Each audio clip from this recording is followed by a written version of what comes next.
Welcome everyone, आप सभी का मेरे यूट्यूब चैनल बिजनेस स्टडीज़ में स्वागत है। तो मेरा आज का टॉपिक है purpose and importance of job analysis. मैं अपने पिछले वीडियो में ऑलरेडी आप लोगों को बता चुकी हूँ कि जॉब एनालिसिस होता क्या है, उसकी प्रोसेस क्या है। तो हम इस वीडियो में आज जानेंगे what is the purpose and importance of job analysis. ठीक है, तो उससे पहले मैं आपको एक बार उसकी डेफिनेशन रिकॉल करवा देती हूँ कि जॉब एनालिसिस था क्या। तो जॉब एनालिसिस क्या था? जॉब एनालिसिस एक ऐसा प्रोसीजर है जिसके थ्रू हम डिटरमाइन करते हैं कि जॉब का नेचर क्या है, ओके, उसका टाइप क्या है, ठीक है, और किस तरीके के लोग हमको हायर करने पड़ेंगे इस जॉब के लिए, ठीक है, उन लोगों की क्वालिफिकेशन, एजुकेशंस एक्सेट्रा। मैंने आपको इसके अंदर दो चीज़ें बताई थी, जॉब स्पेसिफिकेशंस आता है एंड जॉब डिस्क्रिप्शन आता है। जॉब डिस्क्रिप्शन के अंदर मैंने आपको बताया था, जॉब डिस्क्रिप्शन के अंदर हमने क्या क्या देखा था कि उसका टाइटल क्या होगा, उसका नेचर क्या होगा, ठीक है, एक्सेट्रा एक्सेट्रा। एंड देन हमने जॉब स्पेसिफिकेशन में देखा था, जॉब स्पेसिफिकेशन के अंदर हमने देखा था व्हाट इज़ दी कि जॉब स्पेसिफिकेशन के अंदर हमने देखा था कि उसमें किस तरीके के लोगों की ज़रूरत पड़ेगी एम्प्लॉयज़ की, ठीक है, उनकी क्वालिफिकेशन एजुकेशन क्या होगी। तो अब हम बात करते हैं what is the purpose and importance of job analysis. तो job analysis plays an important role in recruitment and selection, job evaluation, job designing, deciding compensation and benefit packages, performance appraisal, analyzing training and development, assessing the worth of a job and increasing personal as well as organizational productivity। जैसा कि आपको language से समझ में आ रहा है कि किन किन चीज़ों में इंपॉर्टेंट रोल प्ले करती है, तो हम एक एक करके जानेंगे हम। तो फर्स्ट ऑफ ऑल हम स्टार्ट करते हैं रिक्रूटमेंट एंड सिलेक्शन की जॉब एनालिसिस कैसे हेल्पफुल है रिक्रूटमेंट एंड सिलेक्शन के लिए, ठीक है। तो जैसे कि आप लोग जानते ही हैं कि रिक्रूटमेंट एंड सिलेक्शन में जॉब एनालिसिस कैसे बेनिफिशियल होगा। जॉब एनालिसिस में हम क्या करते हैं, यही सब तो देखते हैं ना कि कैसी जॉब है, क्या जॉब का नेचर है, ठीक है, कैसे हमें पर्सन्स चाहिए उस जॉब को करने के लिए, what kind of people, okay, what kind of people we are going to hire, okay, for this particular job, their qualification, their educations, their academic background, etc etc, their work experience, ठीक है, their physical skills etc। तो ये सब चीज़ हम किसके अंदर देखते हैं, जॉब स्पेसिफिकेशन के अंदर देखते हैं, जो किसके अंदर आता है, जॉब एनालिसिस के अंदर। सो job analysis helps in determining what kind of person is required to perform a particular job. It points out the educational qualification, okay, then हम देखते हैं कि उसका लेवल ऑफ एक्सपीरियंस क्या है, ओके। तो ये सब हम किसके अंदर देखेंगे, ये सब चीज़ें हम देखेंगे रिक्रूटमेंट एंड सिलेक्शन के अंदर। So therefore it is very helpful in recruitment and selection. Next देखते हैं हम, नेक्स्ट हम देखते हैं कि ये सब मैं बता चुकी हूँ आपको, ओके। सो नेक्स्ट हम देखते हैं, नेक्स्ट है performance analysis. Job analysis is done to check if goals and objective of a particular job are met और नॉट। तो हम परफॉर्मेंस एनालिसिस करते हैं, वो भी हम किसके अंदर करते हैं, जॉब एनालिसिस के अंदर ही करते हैं, ठीक है।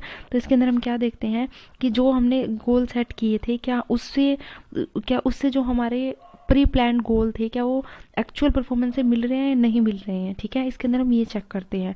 तो it helps in deciding the performance standard, evaluation criteria and individuals output, ठीक है। तो on the basis of the overall performance हम उसको अप्रिशिएट करते हैं, या तो हम उसको ट्रेनिंग प्रोवाइड करवानी है, नहीं करवानी है, ये सब कुछ देखते हैं, ठीक है।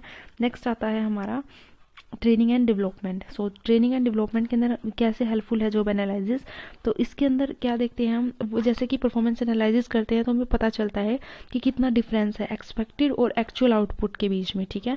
तो इससे हम डिटरमाइन करते हैं कि किस लेवल की ट्रेनिंग उस पर्सन को देनी चाहिए, ठीक है, the level of training that need to be imported to employees. तो इसके अंदर हम ये चेक करते हैं, ठीक है। तो उसके बाद हम उस एम्प्लॉयज़ को, अगर उसके में कोई वीकनेस है कि कितनी वीकनेस है, तो ये देखने के बाद हम उनको क्या करते हैं, ट्रेनिंग प्रोवाइड करवाते हैं, ठीक है। तो therefore it is helpful in training and development also. Next आता है कंपनसेशन मैनेजमेंट। तो ये क्या होता है, and it also help in deciding the training content, tool and equipment, इसमें भी ये हेल्प करता है। नेक्स्ट है कंपनसेशन मैनेजमेंट। तो of course job analysis plays a vital role in designing the pay packages and extra perks and benefit and fixed and variable incentive of employees. तो जब हमें ये पता होगा कि किस टाइप की जॉब है, तो उसमें किस तरह के हमें एम्प्लॉय हमने हायर किए हैं, ठीक है, उनकी एजुकेशन क्वालिफिकेशन क्या है, तो उसके बेस पे हम उसको क्या करेंगे, कंपनसेशन प्रोवाइड करवाएंगे, ठीक है। तो ये किस में हेल्प करती है, कंपनसेशन मैनेजमेंट के अंदर भी हेल्पफुल है, ठीक है। तो it is also helpful in the compensation management, ठीक है। बाकी आप ये सब कुछ मैं आपको पढ़ के बता देती हूँ।